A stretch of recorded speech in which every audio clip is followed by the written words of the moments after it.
At the end of a long, grueling, arduous work week, do you ever think to yourself, damn, I'm trapped. I'm never going to escape this. I'm never going to escape this feeling. I'm never going to escape the duties. I'm never going to escape the responsibility. And I'm never going to escape the hours and hours of time I have to put into this job. Well, that was me this week. I thought to myself, I'm so glad I'm planning my 365-day exit strategy from this job because I would feel so trapped. The good news is there's a way out. There's a way you can escape that feeling and you can get out of your traditional 9 to 5 grind. Stick around and we'll talk about it.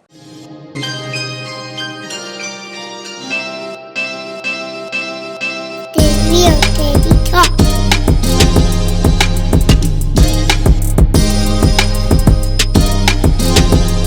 The Real Teddy Talk.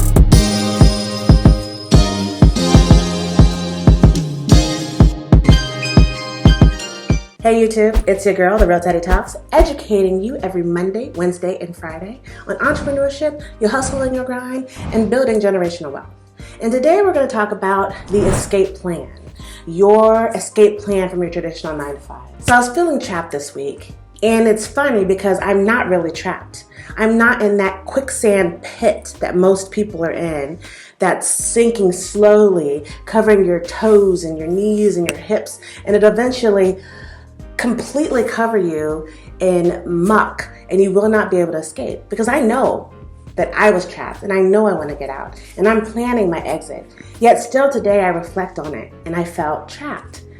I'm like, if I wasn't planning this escape, I wouldn't be able to escape. And the reason is your job, your traditional 9 to 5, whatever that looks like, is not going to let you escape.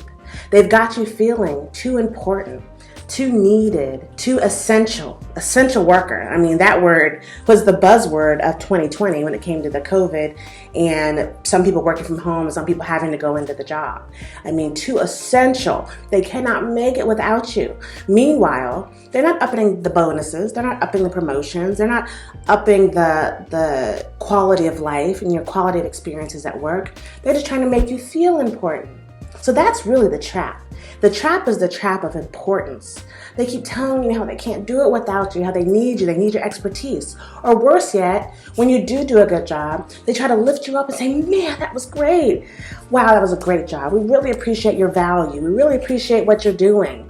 And what they're really doing is they're convincing you that maybe when it comes to annual evaluation or quarterly evaluation time, you'll get good marks and you might get that next promotion. Or you might get a raise, or you might get a bonus. And really when those things finally do happen, you get pushed up into another tax bracket, so you're paying more taxes. You have a crap ton more responsibility. So those long 50, 60, 70, 80-hour work weeks you're working, trying to get to that thing, you get there and you just have more of the same. You're rewarded with good work, with more work, usually in corporate America. And that is why you have to plan your exit strategy. If that's not the thing that you're into, if you don't like being away from your kids and your family or your own personal joys and the own personal things you like to do because you're spending so much time at work, so focused on work, then this might be the episode for you. You know, I had a busy last two weeks and I was working a project and I know I needed to put my attention to it because if it failed, who gets blamed? The person in charge of the project, right? So while they're building you up, they're also threatening you with blame should it go wrong, right? So you're doing it, you're trying to get it done, you're focused. I didn't pay attention to the fact that my daughter needed to bring a gift to school for her classmate's birthday, or that I had to task my virtual assistants with their weekly tasks so that they can stay on target, helping me achieve my 365-day exit strategy from my traditional 9 to 5. And a lot of things kind of fell through the cracks during these last 2 weeks. I was reminded that even though I've told myself this is a temporary thing, it's only this project, it's only this time, that is a lie.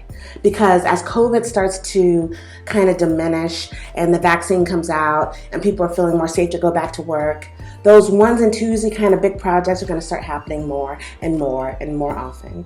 And this 2-week grind is going to turn into a 3-week grind or a month-long grind. And it'll be 6 months from now. And I'm going to be like, I've been doing this for 6 months. I've been shirking everything that I need to be done for the last 6 months. And it happens. 6 months turns into a year, turns into 3 years, turns into 5 years. And it just happens and happens and happens. So you have to be the master of your fate in this situation, and you have to stop it. So I'm going to give you 3 ways to prepare yourself for your exit from your traditional 9 to 5. The very first is quite simple. It's to practice. Practice living your escape from your 9 to 5. And that's going to entail you taking some leave, taking some PTO, taking some time off. If you can get a few days, maybe a week, maybe 2 weeks, and you need to practice living your dream, being your own boss, being your entrepreneur.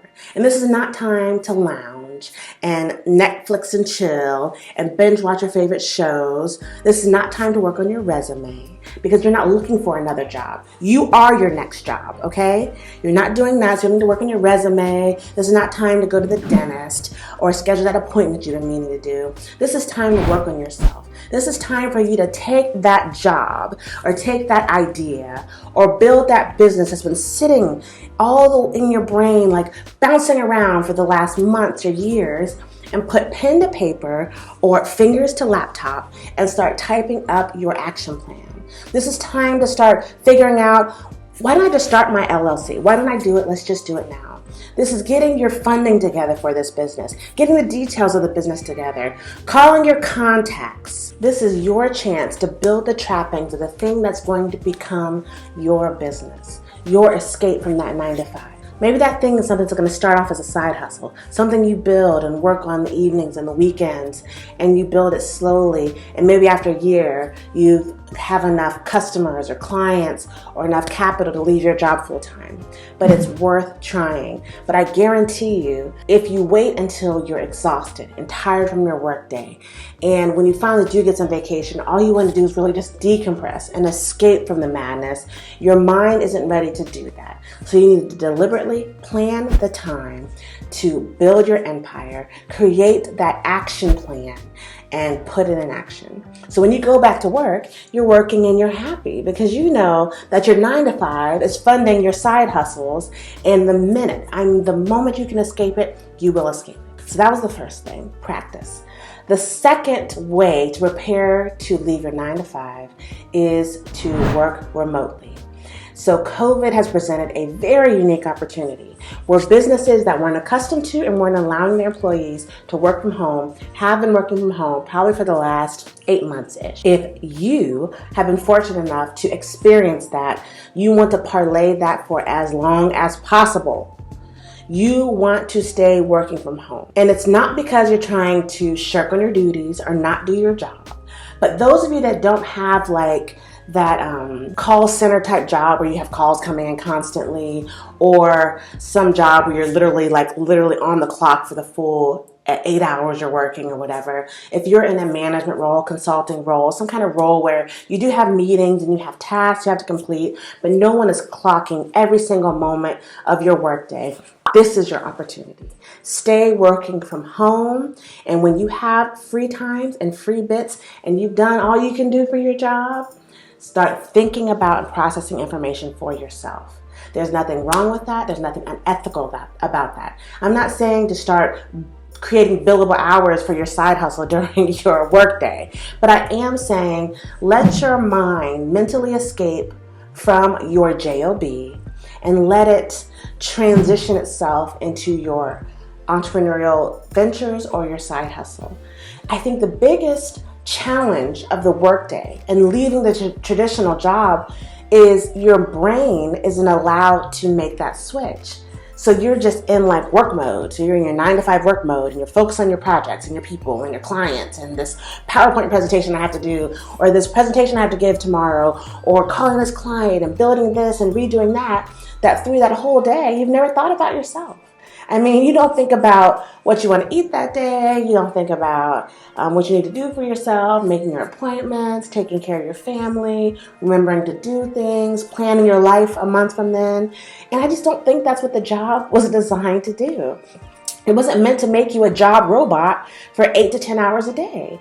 It's meant to further someone else's cause, right? So you're working for a company that has a owner or managers or CEO. So you're furthering their agenda and they're paying you in kind for that. It does not mean you're supposed to forget about yourself completely and only focus on them. You have to take care of yourself. You have to take care of your wants, your desires, your needs, your goals. And you can think about that during your workday. It's okay, all right? So work remote as long as earthly possible so that you can mentally disconnect from your job at times during the day and, transcend to your entrepreneurial efforts. And I know that's a huge leap.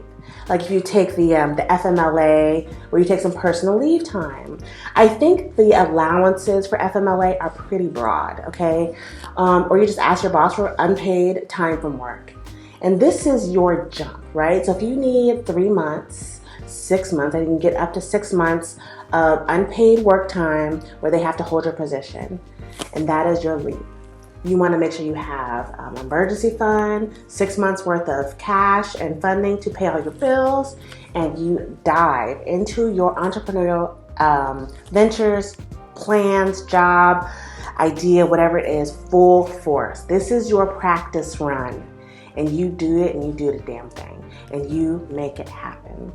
Now, I don't know the legal ramifications of FMLA, but I recommend that you take a hiatus from work, whatever that looks like for you, and that it's allowed by your job, and you dive into your entrepreneurial venture. And maybe at the end of that time frame that you've allotted, you don't even come back. That's my hope for you, right? That you don't even come back because you have been successful and you have put your feet to the fire and you jumped in the deep end and now you're swimming and you're being successful.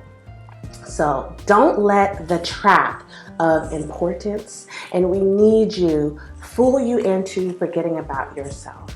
If it is your desire to escape your 9 to 5, you can do it and you can do it now, but they will never let you. You have to make the decision to invest in yourself 1% a day and reach your exponential greatness and have phenomenal results at the end of that time frame that you set for yourself. That is what Teddy Talks hopes for you, and that is what I hope you hope for yourself. This is Real Teddy Talks, signing off.